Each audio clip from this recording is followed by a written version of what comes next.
because IBM considered their source code to be closed.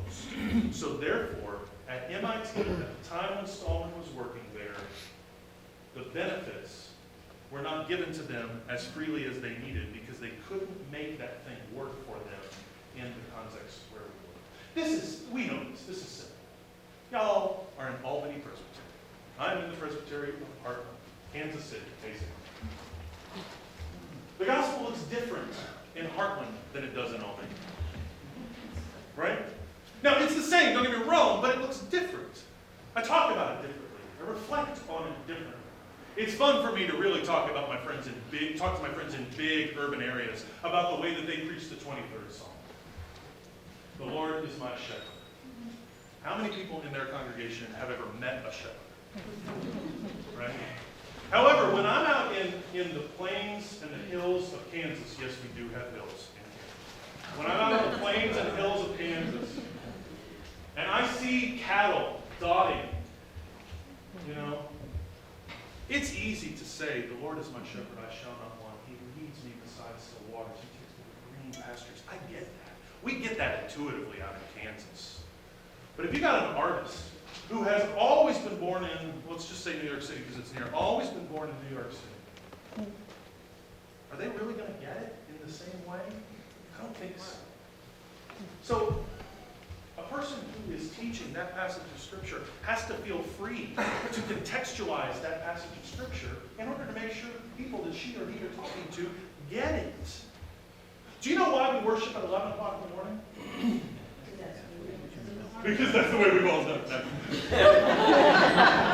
Amen, sister. What do the minutes say? That's how we do it. Right? Yeah, it's the farmers. The morning chores have been done. We have a lull before you start afternoon chores. That is the logical time when you should worship. What about these artists in the urban core who are up till 1, 2, 3 o'clock in the morning? Are they getting up for 11 o'clock worship? No. The rhythm of life, let's not to mention teenagers, right? Yeah, the rhythm of life is very different where we are. And so we have to be able to contextualize the gospel, contextualize the way that we live it out. Does the Presbyterian church structure work anymore in all times and all places? That's a big question that we've got to ask when we're talking about contextualization. Because contextualization is a way to get to incarnation.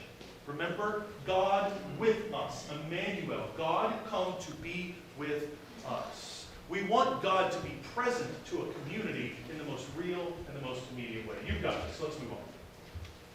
Number 4.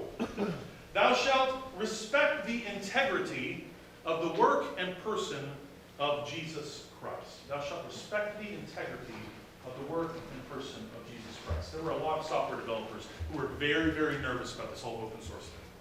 Very nervous about it. Because they had created what they thought was the best piece of software ever.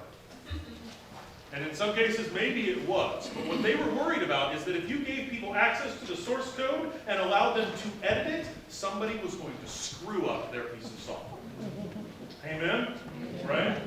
So let's say James writes a magnificent piece of software. He's nervous to let this little whippersnapper get his hands on it because I might screw it up and then put it out there and say, this is James' software. And James is going to say, no, that's not my software. You cretin. You have screwed it all up. Amen. Amen.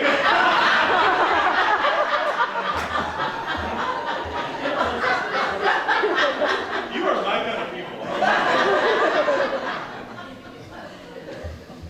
So what they did was they devised a solution. They said, okay, you are still free to edit and edit this work, but you got to call it something different, right? There are a gazillion versions of the Firefox web browser out there. You just wouldn't know it because they're called something different. They have to be called something different so that you don't confuse what may be a really screwed up version of that software with the software, with the Firefox, right? So if James, it makes this, and I derive it, I have to call it Landon software. I have to say, it is based on James software, but I have to name it Landon software because I do not want to impinge the good name of James Thompson. Okay?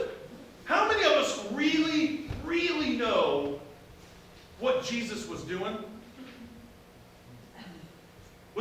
around a couple thousand years ago? Because I wasn't. I think I've got a pretty good handle on what Jesus was doing.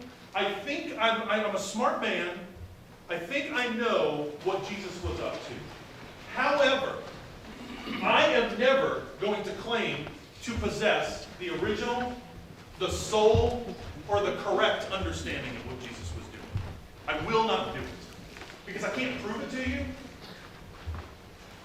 And I will dispute any one of you that tell me that you possess the original, sole, or correct understanding of what Jesus was up to. Just based on contextualization alone, the fact that I live in Kansas and somebody lives in New York City means that we're going to have two completely different viewpoints on the 23rd Psalm. And neither one of us can claim to have the correct sole or original understanding of what was going on. This fourth criteria means that as Christians, as open Christians, we better start being a lot more humble about this. This is why we call it Reformed Christianity, not Christianity. This is why we call it Roman Catholic Christianity, not Christianity. This is why I'm very clear that even though it sounds goofy, I'm calling it open source Christian faith, not just the Christian faith. Okay? None of us can do that. Are we all clear on these four? Because these four set the foundation for the other six. They really do. And we can burn through these other six a little quicker. Number 5, and you all are doing it. Thank you so much for being so kind and gracious and listening to all this. I hope that it has helped you. Number 5. Thou shalt not exclude any person or any group. When I was in college, my roommate and I decided that prejudice was stupid. And to point it out, we were going to point out the absurdity of prejudice by taking it to its logical conclusion. And I have decided that I hate left-handers. How many of y'all are left-handers? Get out! Can't stand you. You are inferior by God's. You are inferior. You are a bastardization of God's design. You know what are the big words that we use, right? You are awful, and you should be shunned, stoned. As a matter of fact, could we find some stones and could we kill all of these left-handers because they're ruining God's kingdom? It's just ridiculous. It is absolutely just ridiculous to think that we should exclude any person or group. Do you see how the 4 foundational criteria lead to this? Okay? It is ridiculous to say so. Because the open source software had an idea, had a belief that I think is really true, and it goes like this. Where many eyeballs are present, all the bugs are shallow. Do we know what a software bug is? Something that makes the software not work? The idea is that more heads are better than one. If everybody's looking at this thing, the problems with this thing are going to be found very, very fast, and we can correct it. There are a lot of people that don't know code, but they know how to test a piece of software, and they can tell you, here's what's wrong, here's what's going on. We need a lot of different people from a lot of different contexts to test this thing we call the gospel, to say, whoa, whoa, whoa, that's not promoting freedom. That doesn't work. I'm sorry, it's just not working. And when we exclude a person or a group, what we're saying is that person is not able to be in relationship with God. That person is not worthy to be in relationship with God. That person, in their context, has nothing to offer the kingdom of God. There's nothing to offer the Church of Jesus Christ. Also, we want to make sure that we're looking out for long-term impact. Long-term impact. In the software world, there was a time where there was a program, I can't remember what the piece of software was, but it was written by a group in the United States, and it was when apartheid was at its height. And they said that this piece of software can never be used by the police of South Africa. Now that is a laudable goal, especially at the time, right? I don't know if the software was good, but this is what they said. Let's just assume it was really good. The police force of South Africa is a radically different institution now, is it not? But they still can't use that. They still can't use them. Now, I know that as the Church of Jesus Christ, we are never going to make a mistake. We are never going to say that women can't be ordained or anything. That would be foolish. We're never going to say that divorced people can't be ordained, because that would be foolish, right? I mean, let's be realistic.